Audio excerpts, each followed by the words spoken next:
Hello everyone, this is John Thompson, your superintendent, and I want to welcome everyone back for the start of the 25-26 school year. District staff and I have spent a considerable amount of time this summer preparing for the start of the year, and we're excited to begin. When students and staff return next week, many will notice some of the facilities related changes that have taken place over the summer, and in addition to the normal summer cleaning and repair work that we do. For example, IVCMS and CCMS were both repainted over the summer, giving them a fresh new look that we're hoping our students and staff enjoy. The fencing project at Emmanuel has been completed, and there has been significant progress with the makerspace over at Alvarado Elementary School. And those are just some of the changes that have been happening. We've got a lot more ahead of us too, a lot of Measure N, and a couple final projects related to Measure M will be taking place. We're looking at Alvarado, the multi-use room. There's a project that will be taking place there. We're looking at replacing the older HVAC units across the district when we can. And we're gonna do a pretty intensive review and look at all of our communication and safety systems at all of our schools. We upgraded recently last year the communication, intercom, and safety system at Hillview Crest, and so far we really like that model. We'll be looking at if we can replicate that across all school sites coming up, so that's exciting. And then of course we have the long-awaited Logan renovation. The design phase for that will begin and get underway in the fall. As most of you know, we are replacing the fields at IVCMS and CCMS, and these projects have been delayed throughout the approval process, which has been very frustrating. They're taking much longer than we expected. At CCMS, we have some good news. We received plan approval for that project, and we are in the process of selecting a contractor to complete that work, and this work will get underway soon. The project at IVCMS has encountered several unexpected challenges in the approval process, and I don't have a timeline at this point in time on when that will be completed. Again, this is very frustrating, but we're working as quickly as we can to move that project forward. There's been a lot happening, as I'm sure you're aware, across the federal and state levels with education-related changes. Fortunately, most of them don't impact us directly. Perhaps the biggest proposed change that was hanging out there was the withholding of federal funds, and that would have impacted us, not in a huge way, but it would have impacted us. And fortunately, we learned late last week that the federal government's planning on releasing those funds, so that's a really good thing for us. There are other policy-related changes, both at the state and federal level, that have been making their way through the policy change avenues, and we're waiting to hear from organizations like the California Department of Education and our legal counsel to know if we need to make any changes locally. So we'll hold off, and if there's anything significant, I'll update everyone when that comes our way as well. As we enter the school year, I know that immigration enforcement is a concern for many in our community. We recently, last week, trained all of our administrators, who will in turn train the appropriate site staff on how to respond if there's any activity at or near our schools. The training focuses on how to support our students, families, and staff while still being compliant with the law, and hopefully this won't be an issue for us, but we're as prepared as we can be if something does happen.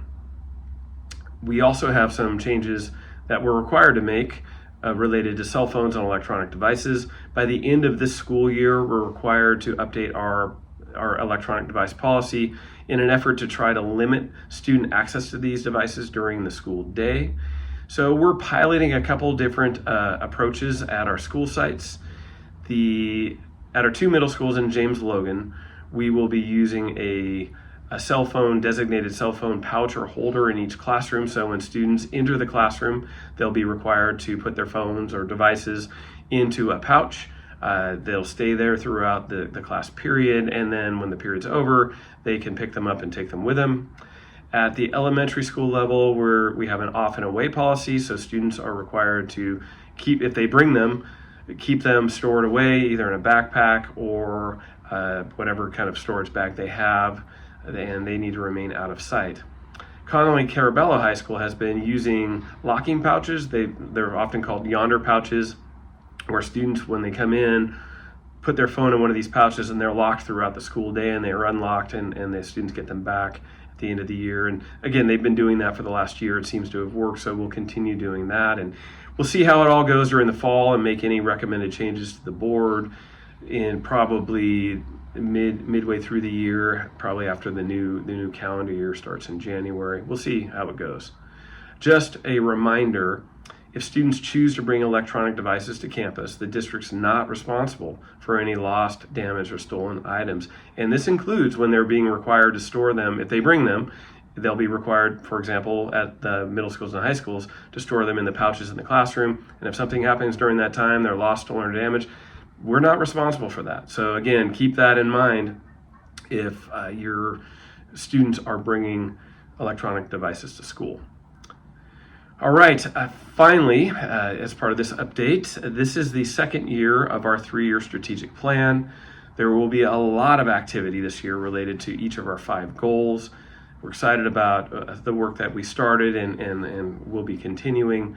Our first goal focuses on academics, and we're working at all grade levels, as we were last year and will continue this year, to increase alignment across grade levels and subject areas and rigor.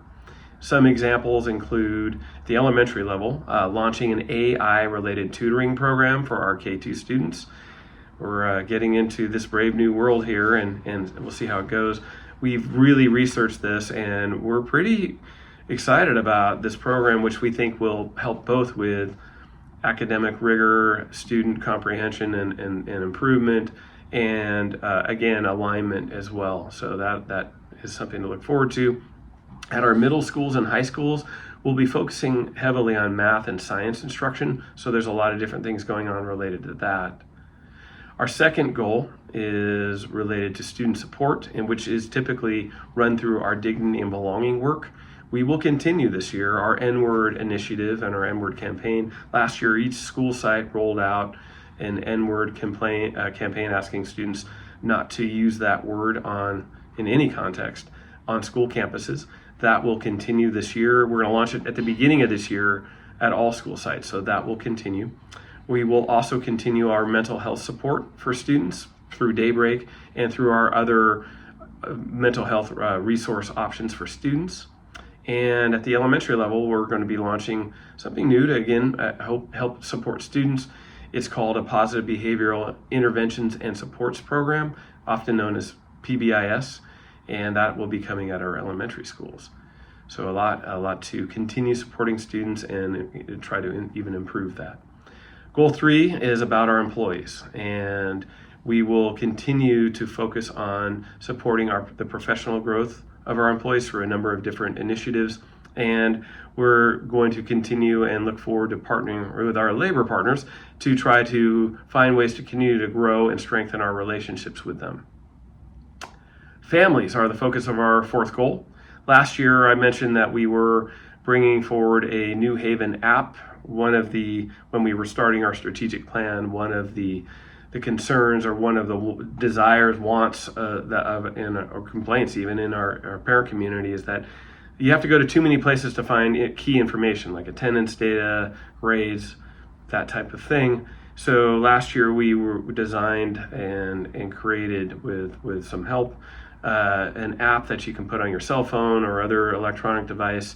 It's available this year, and you can go to any app store that you would normally use and find it. And we're hoping that it will help parents access key information at all of the school sites in one place. I'm sure there'll be a few glitches, but we'll work through them, and we're excited to get that underway. We're also this year focusing for our families, trying to bring our family groups together in a more systematic and cohesive way. So that's something to look forward to as well. Our last goal is related to facilities, budget, and other operational areas. Budget has been a roller coaster with both what's been happening at the state level and the federal level, and we have been very strategic and careful about managing our budget, and we start the year in really good shape. We will continue to make sure that we are managing our budget responsibly in a way that allows for us to remain in good shape. We are also happy to open the year with our central kitchen relocating to the James Logan High School campus.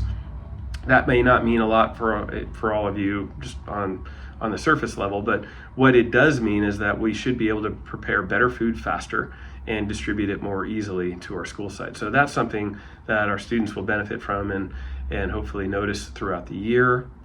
Our Measure N work falls within this goal area, and as I mentioned before, there are many Measure N related construction projects already starting and many more to come. So we're really excited about all of that as well. We have a lot to look forward to as the school year starts. We're ready, and I can't wait for our students to get back. I'm looking forward to seeing all of you at our school sites and at events, and I hope you all have a great start to the school year. I'll see all of you soon. Thank you, everybody. Take care.